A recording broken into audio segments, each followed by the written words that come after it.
Hello, my name is Macy. I'm 42 years old and have been married twice. My second marriage has been wonderful, but my first was a disaster. My first husband's name is Bobby, and we were high school sweethearts. I was a cheerleader and he was a jock. We had a lot of fun together, and he made me happy back then. He was my first boyfriend, so I did everything for him because I thought he was the one I'd be with forever. We planned to go to the same university so we could stay together, but in my second year, when I was 19, I got pregnant. My family was upset, and I wasn't thrilled either. My mom kept telling me that life with Bobby wouldn't be easy. My family never liked him but couldn't really explain why. They just had a bad feeling about him. As a teenager, I wanted to prove them wrong and rebel, so I ignored their concerns. Both our families agreed to support us until we graduated and got good jobs, and I'm still very thankful for that. Bobby and I got married at the courthouse and had our first child. At first, Bobby was a great father, and I felt like I was proving everyone wrong. Then 2 years later, I got pregnant again. By then, I had graduated from college, but I had to quit my job to take care of the kids. Bobby worked 2 jobs to support us. Life was hard, but at that time, I felt that as long as I had Bobby with me, I could handle anything. But a couple of months after our second child was born, Bobby started acting very differently. I tried to talk to him about it, but he wouldn't listen. One day, I took the kids out for a walk and came back to an empty apartment. All of Bobby's things were gone. I panicked, and seeing me panic made the kids cry.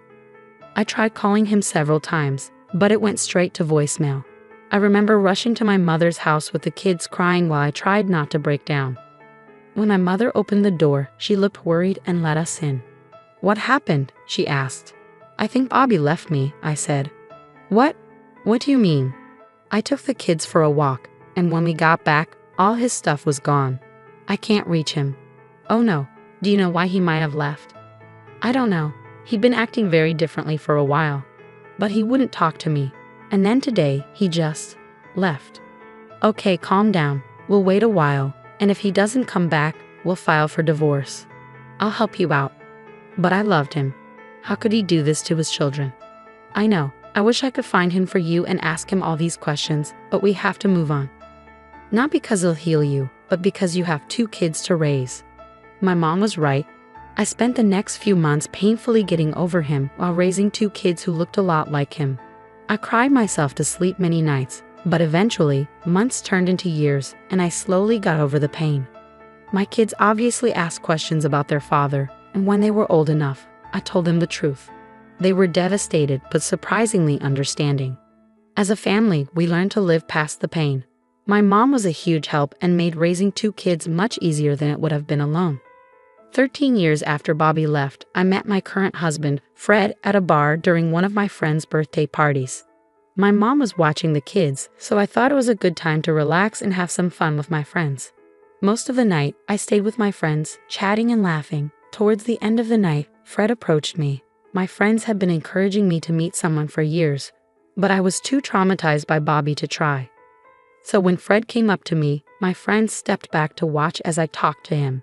He started by asking if he could buy me a drink. I wasn't going to turn down a free drink, so I said yes.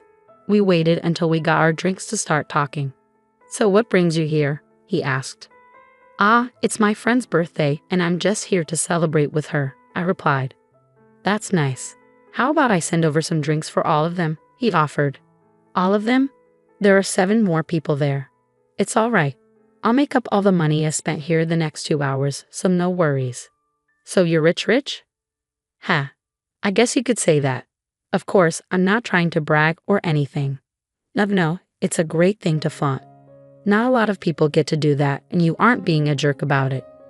You're buying a bunch of strangers drinks because I told you it was one of their birthdays. What can I say? I have a particular weakness for pretty women. You're so weak you believe everything they say, even lies." "Yes, of course. Although did you lie?" he asked with a playful smile. "No, it is one of their birthdays, but it is concerning that pretty women make you weak. You should get that checked," I joked. "How about you help me with it? Maybe if I had a pretty woman by my side, I'd only have a weakness for one woman," Fred replied with a playful smile. It was a confidence boost to be called pretty by Fred, especially because he was so handsome.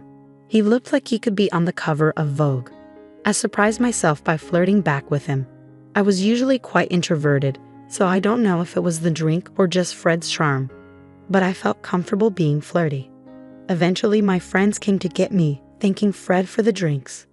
Before I left, Fred and I exchanged numbers. From then on, we talked all the time. We started with texts, then moved on to calls whenever we had free time or something interesting to share. We also started meeting up more often.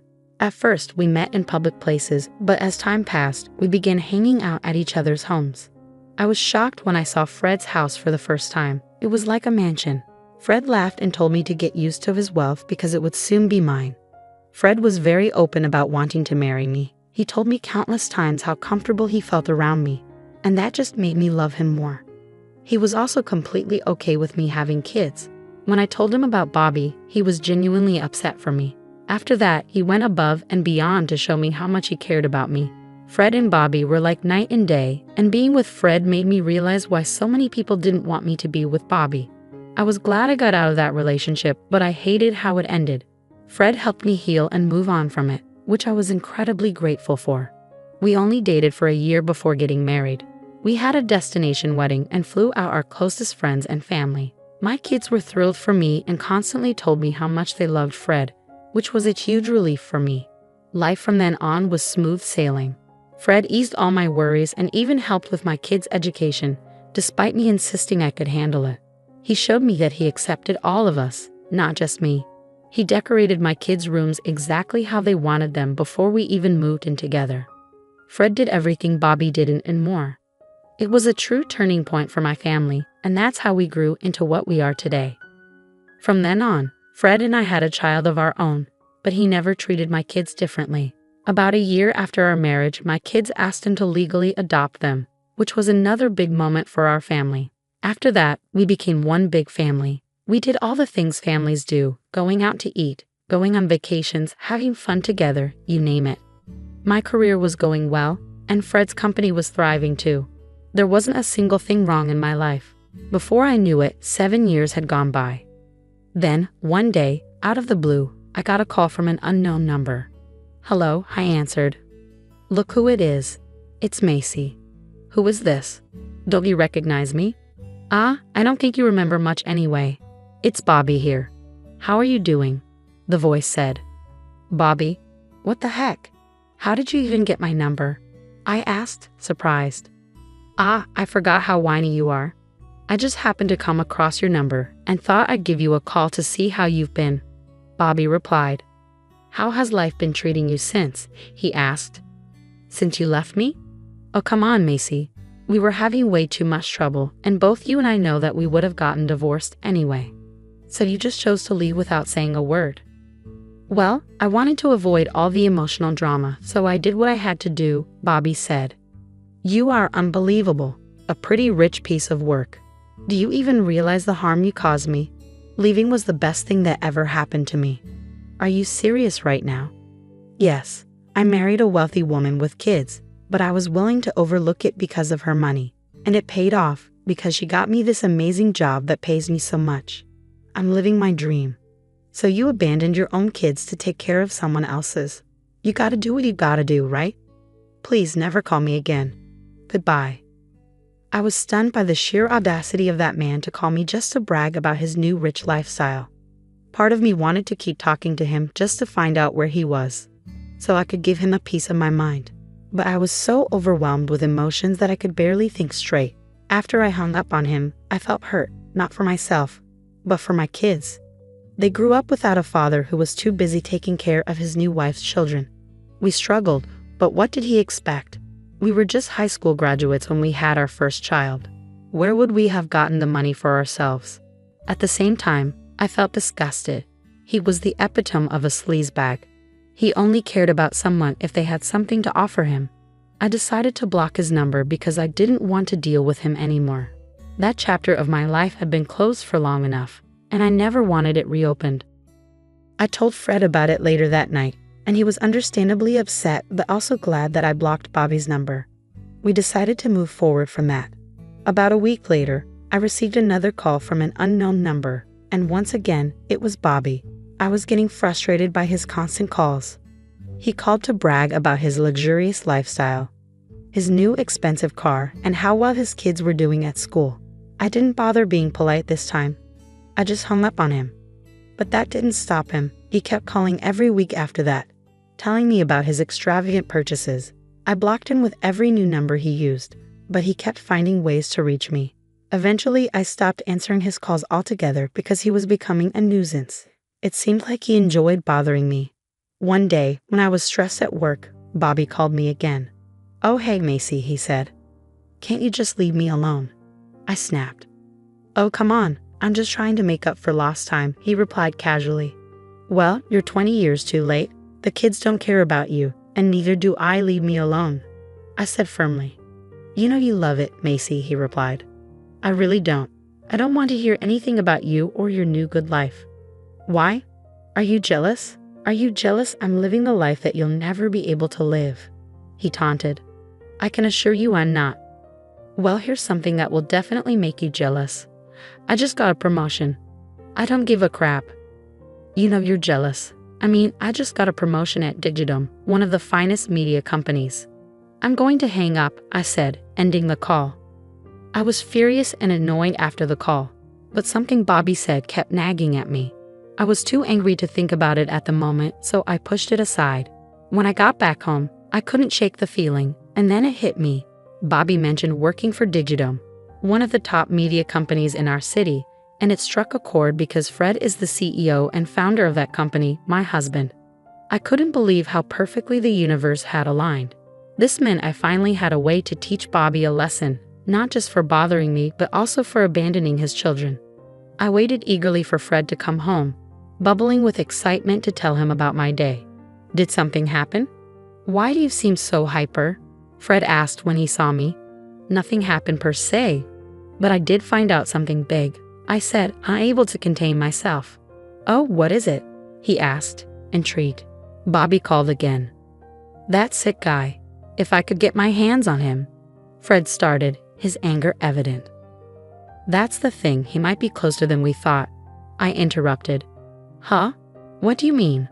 "Well, today he called me to brag about his big promotion at work, and guess where he works?" I said, a grin spreading across my face. "You mean to tell me that he works at my company?" Fred exclaimed, disbelief evident in his voice. "Yeah." At first, I couldn't help but think his company name sounded really familiar, and then it hit me. I explained. "Did you really not remember the company I created?" Fred teased. "Listen, I was way too angry to remember my own name. Cut me some slack," I joked back. I'm kidding. Anyways, do you want me to fire him?" Fred asked. "Absolutely. But before you do, I was wondering if there was any way to humiliate him," I said. "Definitely. Bold of you to think that I wasn't going to fire him in the worst way possible for him," Fred chuckled. With that, we began planning our revenge. We decided to wait a few more weeks before executing our plan to fire him. We would record his calls to me and play them in front of everyone at a big company event in 2 months, which Bobby would be in charge of. There would be several big names present, and we would tarnish his reputation. Over the next few weeks, I answered Bobby's calls calmly, knowing I had the upper hand. I listened to him boast about his wealth and my lack of it, all while recording every conversation.